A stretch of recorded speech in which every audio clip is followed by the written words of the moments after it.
with, if I may ask you, what, according to you, is the definition of a successful, empowered woman? Is it an actress, a politician, a businesswoman, or an entrepreneur? So when I Googled successful women in India, this is what I found.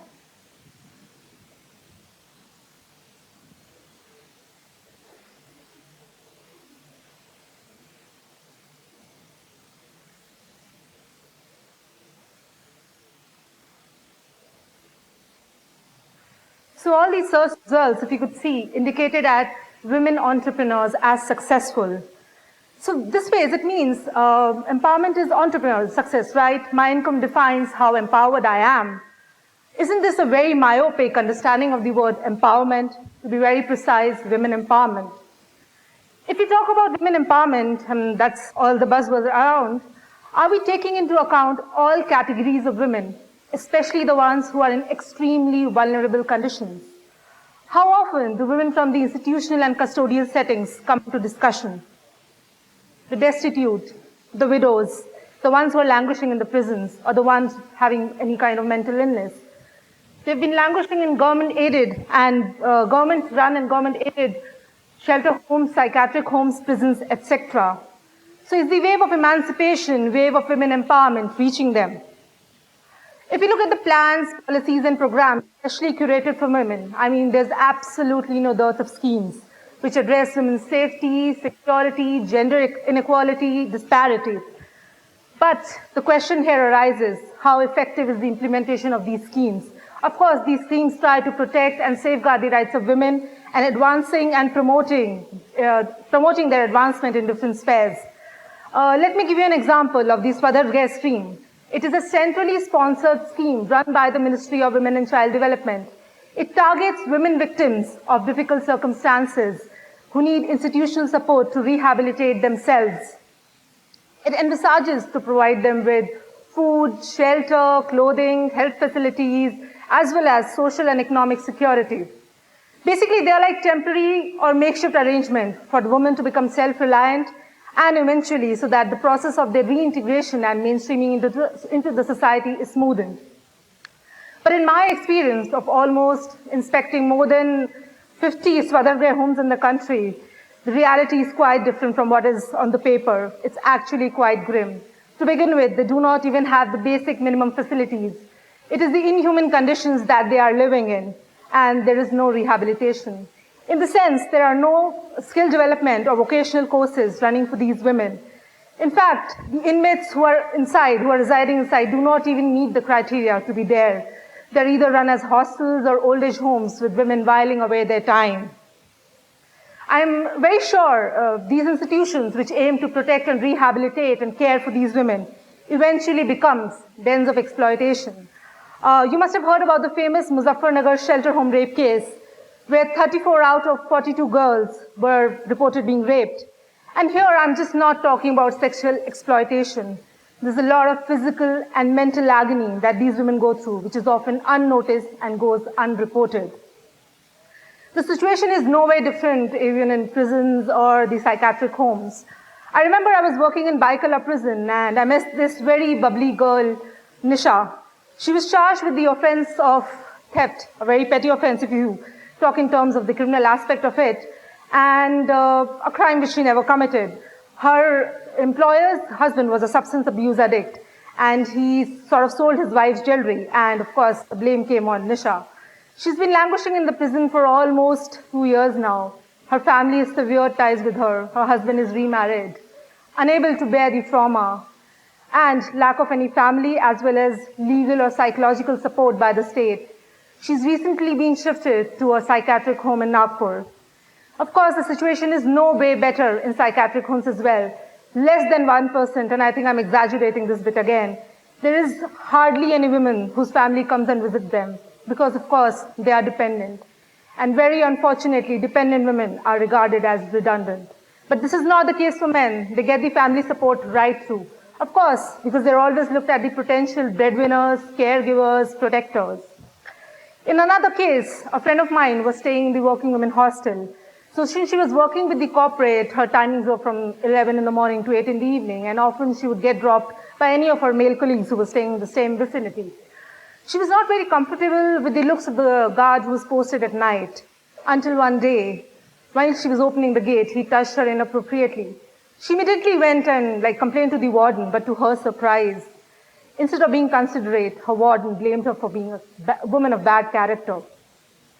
So yes, here is a woman. She blamed her of being a bad character because, that same guard had complained about her, that she often comes late or is being dropped by a different man every other day. So yes, here is a woman who's educated, independent, surviving by seeking support through institutional settings, later on to be blamed of being a woman of bad character or branded as being characterless just when she raises her voice. In addition to this, I would also like to talk about the women representatives in the Panchayati Raj system. I mean, all of us are aware that almost around 30% of seats are reserved for women in the Panchayati Raj system. But how often are they able to participate in the process of governance? How often is their voice being heard? So I remember I was there 2 years ago training in the Jhalawar district of Rajasthan. And by the way, Jhalawar is comparatively a very progressive and developed district of Rajasthan because, of course, it happens to be the constituency of the ex-CM, Madam Vasundhara Raje. So I was there, and of course, I had a tough time convincing these women as well as the families to send them for training, a process which almost took 2 months. Very surprisingly, more than difficult convincing the families, it was difficult convincing the women. Why? Because they all were they were clueless. They were we don't know anything. We've never participated in any of the discussions. I mean, either our husbands or our father-in-laws or fathers or brothers are the ones who take part. So, and in the popular lingo, they're known as the Sarpanch Pati or the Sarpanch Sasur. So yes, I had a tough time, in fact, convincing these women to come out of their shackles and come for the training. And of course, they were permitted, but on the promise that they would be accompanied by their children as well as by a male member of the house or either the husband for the full day, 2-week-long training. So it is the voices from these women that, despite umpteen number of schemes we have on the paper, unless the narrative around these women who want to take advantage of such schemes or are languishing in shelter or the prisons, the narrative changes from the patriarchal mindset, the judgment or the infantilization of such women, the schemes like these will never achieve their desired results. In a world where we greatly celebrate entrepreneurial success of women, I mean, it's always celebrated, and that's how I began my talk also. But if little attention is paid to the women languishing in these institutions, I think that's where the true empowerment can be sensed. There are a humongous number of women languishing in these institutions, and they are yet untouched or not bothered about. Not due to the lack of intent, but yes, definitely due to the lack of will. There's so many times when, I come across such dire situations during my work, and I always keep on questioning how impactful my work is or what is the impact of my work. And I always believe in one thing: giving opportunity to a woman to study is like the first step, but when she uses her knowledge or how her knowledge becomes her power is actually what real empowerment is. There are many government agencies as well as civil societies working to rescue trafficked women or the women who are engaged in commercial sex work. But to my surprise, and I think it will surprise you all, the relapse rate is higher than the rescue rate. Why?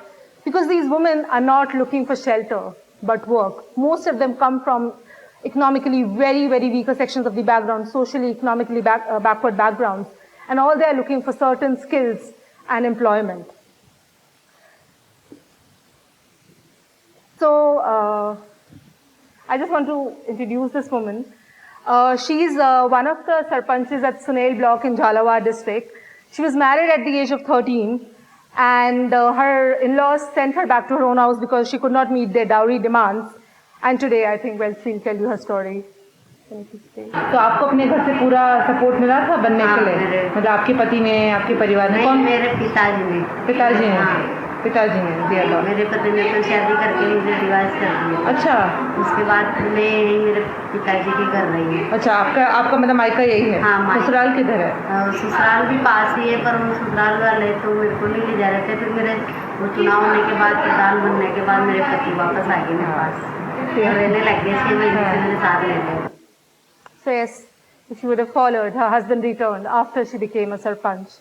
So isn't she defining the successful, empowered women? Doesn't she define the definition perfectly? Doesn't she need to get celebrated? So in the end, I would just like to highlight two things. I would want you all to think, what is the measure of a woman's success?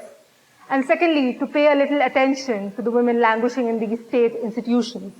Because instead of measuring, how destitute these women are, if we could have some focus on the fact that they are potential contributors to the process of development, overcoming the barriers and redefining success. Thank you.